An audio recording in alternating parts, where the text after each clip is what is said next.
You know those actors or celebrities where you just see them everywhere? Everywhere you look, every corner you turn, there's a poster, there's a picture, there's an ad with somebody on it that you just keep seeing over and over and over again, to the point where it starts to become more annoying than anything. There's a lot of different instances of this, especially in Hollywood. There seems to be this bubble of the same actors that sort of get rotated, and they change throughout time and stuff like that, whether it be the fault of the culture or the fault of the studios. I'm not sure who to blame, but today, as you can tell from the title of this video, we're going to be looking at one particular actor and his creepy tendencies, along with his strange facade that he continues to push in everyone's faces. That's right, we're talking about Pedro Pascal. So to start, I'll just tell you my personal opinion on him as an actor. I think that he's pretty good. He's a pretty good actor. I don't think he's anything crazy. I don't think he's the next face of Hollywood or anything like that, even though that seems to be the case now because I see him in literally every single movie. He's been in about 5-6 projects just this year, and big projects. Of course, he's Reed Richards, aka Mr. Fantastic, in the new Fantastic Four, which is one of the primary characters, almost the leader of that group, with a lot of people saying that he's going to be leading the Avengers or he's going to be the face of Marvel. I'm really hoping that's not the case, but I saw that in the headline, so fingers crossed we don't continue to see his strange mustache face anywhere. But apart from that, he was just in Ari Aster's new thriller, horror, whatever that may be, set in 2020, a pandemic thriller by the name of Eddington, alongside Joaquin Phoenix and Emma Stone and other actors like that. Another movie which he plays one of the lead roles. And then another big role that he had was Joel in The Last of Us series, season 1 and 2.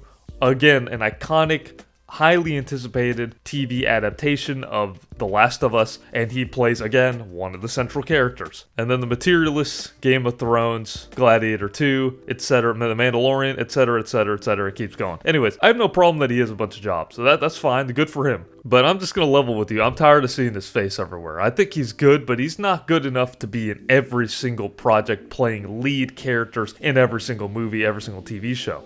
I don't think he's that caliber of actor. He's good maybe supporting, and I'm not saying he can't play some leads, but to be in so many different projects is pretty crazy. But there's something a little more crazier, and that's his off-screen antics. The way he acts and behaves among his co-stars is quite creepy. I don't know what other word to use, but if you've been seeing what I've been seeing on my feed, there's something wrong with this guy. So I don't know how long it's been out in the limelight, but apparently Pedro Pascal suffers with quote-unquote anxiety. Of course, I'm not here to diagnose or undiagnose people for their mental health conditions. I have no idea. But the behavior that I'm seeing is just downright creepy. So in the new press junket for the Fantastic Four, he is being very touchy-feely with his co-star Vanessa Kirby, which happens to be married and pregnant, mind you. And apparently this is for his anxiety. He's all over her, he's touching her hand, and granted, she's not helping either. I mean, you're looking at the footage right now. She's not helping matters. So I'm not just blaming all on him. This is just odd and creepy. And what is this thing where he's just like a little child and, hey, can I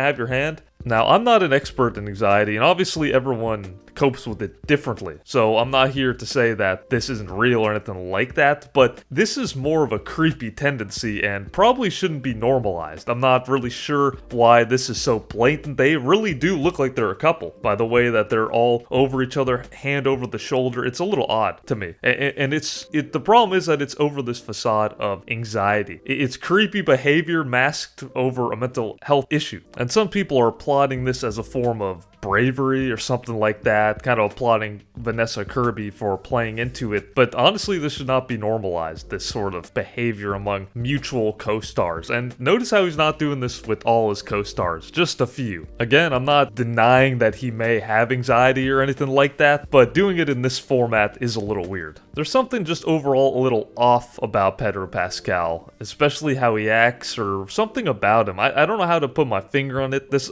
is sort of a Dokes in Dexter situation.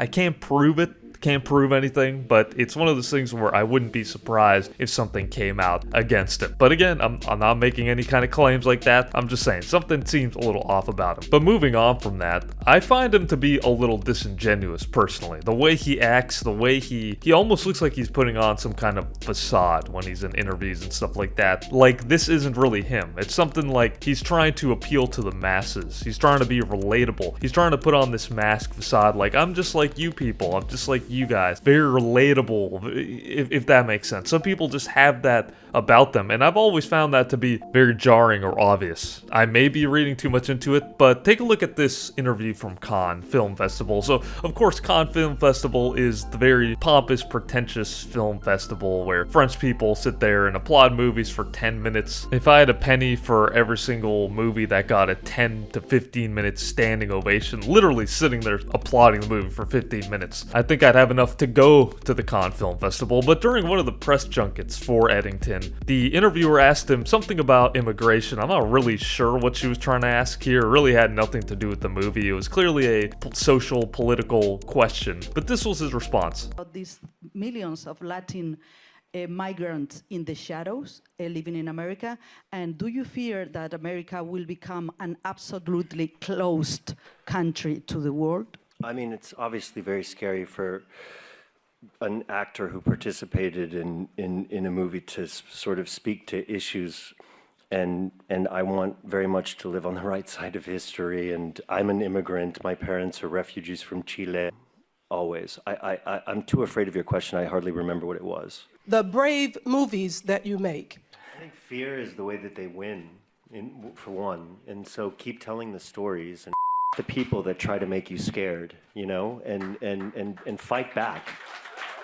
And this is a perfect way to do so in telling stories. And I always laugh at this clip because you can literally see Joaquin Phoenix kind of just rolling his eyes, and I don't know where he stands on all this, but he looks like he doesn't want to be there, but that just could be him. But anyways, back to the clip. He gives this very political, sort of right in the middle answer, even though it's very clear that he's leaning towards one direction, trying to give up this facade that it's something about bravery, something about fighting the establishment, even though he is very much part of what he's criticizing in a way here. And the whole answer just feels like somebody trying to sound smarter than they actually are, or trying to sound deeper than they actually are. And considering his family's shady, sort of dark history, I think it's interesting that he's bringing that up in the interview as well, but that's a whole nother can of worms. At the end of the day, though, to wrap this up, Pedro Pascal seems to be a big movie star with some very questionable tendencies, all off this facade of quote-unquote anxiety,